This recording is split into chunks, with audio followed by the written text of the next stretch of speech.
Zerodha kite के web platform पर आप डायरेक्टली ज़ीरोधा के चार्ट्स पर कैसे ट्रेड कर सकते हो, ये हम आज की वीडियो में देखेंगे।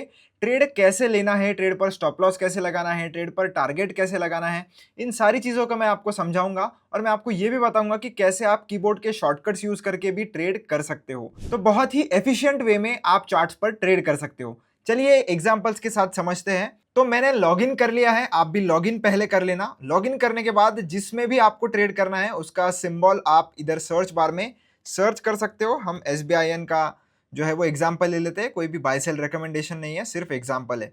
तो ये जो चार्ट वाला बटन है इसके ऊपर क्लिक करके आपको इधर चार्ट देखने के लिए मिलेगा और ये जो पॉप आउट चार्ट का बटन है इसके ऊपर क्लिक करोगे तो एक नया टैब ओपन हो जाता है जिसमें आप फुल स्क्रीन पर जो है वो चार्ट देख सकते हो। ये बटन को क्लिक करके इसे फुल स्क्रीन पर कर लीजिए। अभी चार्ट हमारे सामने है, इसको मैं 15 मिनट के टाइम फ्रेम पर कर देता हूँ। 15 मिनट के टाइम फ्रेम पर मैंने चार्ट को कर लिया है और थोड़ा इसको मैं जूम इन भी कर लेता हूँ। तो अभी चार्ट ओपन हो गया है। अब हम देखेंगे कि ट्रेड प्लेस कैसे करना है, स्टॉप लॉस, टारगेट सब कुछ एक साथ देखेंगे। अभी आपके पास सबसे पहला ऑप्शन ये है या पहला तरीका ये है कि आपको इधर बाय और सेल का बटन मिल जाता है। तो आप डायरेक्टली इधर क्लिक करके चाहो तो बाय या सेल के ऑर्डर लगा सकते हो। मैं आपको एग्जांपल बता देता हूँ कि इन केस हमें इंट्राडे में इसे खरीदना है तो मैं बाय पर इधर क्लिक करूंगा और आपके सामने ये जो विंडो है वो ओपन हो जाती है। अगर आपको इंट्राडे ट्रेड लेना है तो इंट्राडे आप चूज कर सकते हो। ये क्विक वाला ऑर्डर है। अगर रेगुलर वाला ऑर्डर करना है तो आप इधर पे आप रेगुलर वाला जो बॉक्स है वो ओपन हो जाएगा आपके सामने और आप इधर से फिर क्वांटिटी, मार्केट प्राइस या लिमिट प्राइस डिसाइड करके ये बाय ऑर्डर इधर से प्लेस कर सकते हो। अब दूसरा, अगर आपको डायरेक्टली कीबोर्ड यूज करके करना है तो आप शिफ्ट प्लस बी दबा सकते हो। शिफ्ट बी दबाते हो तो आप देख सकते हो वो सेम डायलॉग बॉक्स आपके सामने ओपन हो जाता है। अगर आपको सेम सेलिंग करनी है तो आप शिफ्ट एस दबा सकते हो। तो शिफ्ट एस अगर आप दबाओगे तो सेल साइड में ये जो सेम डायलॉग बॉक्स है वो ओपन हो जाता है। तो अगर आपको कीबोर्ड से यूज करना है तो आप वो भी कर सकते हो। आप शॉर्टकट्स की मदद से डायरेक्टली बाय या सेल का जो डायलॉग बॉक्स है वो ओपन कर सकते हो। फिर क्वांटिटी आप लगा सकते हो, इंट्राडे लॉन्ग टर्म अगर आपको लगाना है इधर वो आप आपके हिसाब से लगा लेना। मैं इधर एग्जाम्पल के लिए 2 क्वांटिटी मार्केट प्राइस पर सेल करना चाहता हूँ या बाय बाय करना है तो मैं ये जो बटन है इसके ऊपर क्लिक करके इसे बाय पर शिफ्ट करता हूँ और बाय मैंने कर दिया है। जैसे बाय कर दोगे आपकी पोजीशन इधर चार्ट पर ही शो होना शुरू हो जाती है।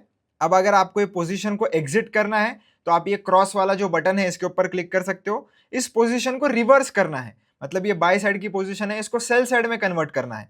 तो आप यहाँ पर ये जो 2 एरो है इसके ऊपर क्लिक करके इसे रिवर्स भी कर सकते हो। अब हमने ट्रेड लेना कैसे है वो तो देख लिया, एग्जिट कैसे करना है वो भी देख लिया। अब हम देखते हैं कि स्टॉप लॉस और टारगेट कैसे लगाना है। तो उसके भी आपके पास 2 मेथड है। दोनों मेथड अगर मैं आपको बताऊं तो सबसे पहला मेथड ये है कि हम स्टॉप लॉस लगाने के लिए ये सेल वाले बटन पर क्लिक करें, इधर से आकर ये जो स्टॉप लॉस वाला बटन है इसको चूज करें, आपकी प्राइस आप लगाएं, आपका ट्रिगर प्राइस आप लगाएं और सेल पर दबा दीजिए। ये as a stop loss order जो है वो कंसिडर हो जाता है। सेम टू सेम चीजें आप ऑप्शंस में भी कर सकते हो। कोई भी ऑप्शंस में अलग चीज नहीं करनी है। मैंने एग्जांपल आपको स्टॉक का दिया है, पर अगर आपको ऑप्शन ट्रेडिंग भी करनी है तो आप सेम स्टेप्स फॉलो कर सकते हो, उधर कुछ डिफरेंस नहीं है। तो अगर मैं इधर सेल पर क्लिक कर दूंगा, इसको हम थोड़ा मॉडिफाई करते हैं 940 तक, 942 का लेकर जाते हैं और ट्रिगर प्राइस भी हम रखेंगे 942। तो दोनों प्राइस आप सेम रख सकते हो ताकि आपको कुछ कंफ्यूजन ना हो। और आप देख सकते हो हमारी जो स्टॉप लॉस की जो ऑर्डर है वो प्लेस हो चुकी है। अब एक तो आप ऐसे प्लेस कर लीजिए, या तो इसको मैं फिलहाल के लिए कैंसिल करता हूँ, कैंसिल। या तो आप डायरेक्टली अपना जो कर्सर है वो चार्ट पर लेकर जाइए और जहां पर भी आपको स्टॉप लॉस लगाना है वहां पर ये जो प्लस वाला बटन है इसके ऊपर क्लिक करिए और जो थर्ड वाला ऑप्शन है उसके ऊपर क्लिक करिए। उसके ऊपर क्लिक करने के बाद सेम डायलॉग बॉक्स आपके सामने ओपन हो जाता है। बस जो प्राइस है वो जहां पर आपने कर्सर लेकर गए हो उस हिसाब से सेट हो जाती है। अगर वो सही है तो ठीक है, नहीं है तो आप मैन्युअली सेट कर लेना, प्राइस अपनी एंटर कर लेना और सेल पर दबा देना। आपकी स्टॉप लॉस जो है वो वहां पर आ जाएगा। आपको अगर चेंज करने का मूड हो जाता है बाद में कभी तो एक बार उसके ऊपर क्लिक करिए और उसको आप ड्रैग भी कर सकते हो। आप ऐसे ड्रैग भी कर सकते हो, खींच के उसे रख भी सकते हो और मॉडिफाई पर जैसे क्लिक करोगे वो मॉडिफाई भी। बस ट्रिगर प्राइस आपको हमेशा जो प्राइस है उससे ज्यादा रखनी है। तो आप चाहो तो ऐसे मॉडिफाई भी कर सकते हो।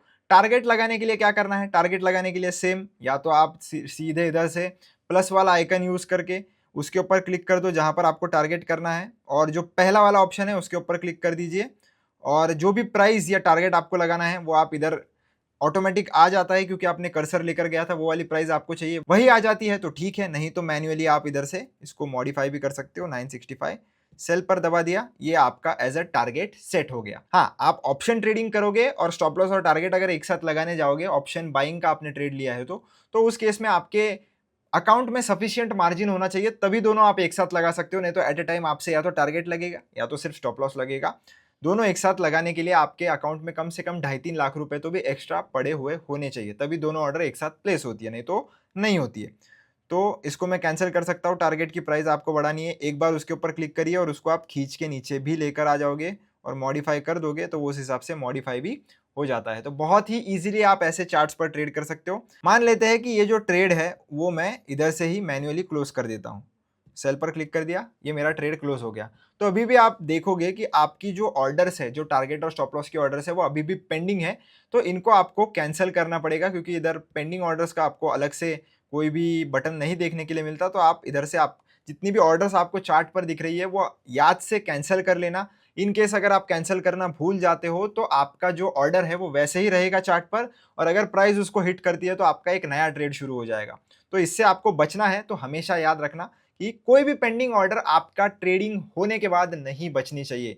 कोई भी ओपन ऑर्डर है तो उसे तुरंत आप क्लोज कर दीजिए। इन केस अगर आप कोई भी ऐसे स्टॉक में ट्रेड कर रहे हो जो फ्यूचर एंड ऑप्शंस में भी ट्रेड होता है, तो उसकी ऑप्शन चेन आपको राइट में ही देखने के लिए मिल जाएगी। जैसे एसबीआई का स्टॉक है वो फ्यूचर एंड ऑप्शंस में ट्रेड होता है, तो आपको इधर उसकी ऑप्शन चेन भी देखने के लिए मिल जाएगी। आपको चाहिए तो आप डायरेक्टली इधर से बाय या सेल पर क्लिक करके वो पर्टिकुलर स्ट्राइक का कॉल या पुट जो भी है, जिस भी साइड का पुट चाहिए तो आप इधर क्लिक कर सकते हो, कॉल चाहिए तो आप इधर क्लिक कर सकते हो। बाय सेल के बटन आपको दोनों साइड में मिल जाते हैं, आप डायरेक्टली यहीं से भी ट्रेड कर सकते हो।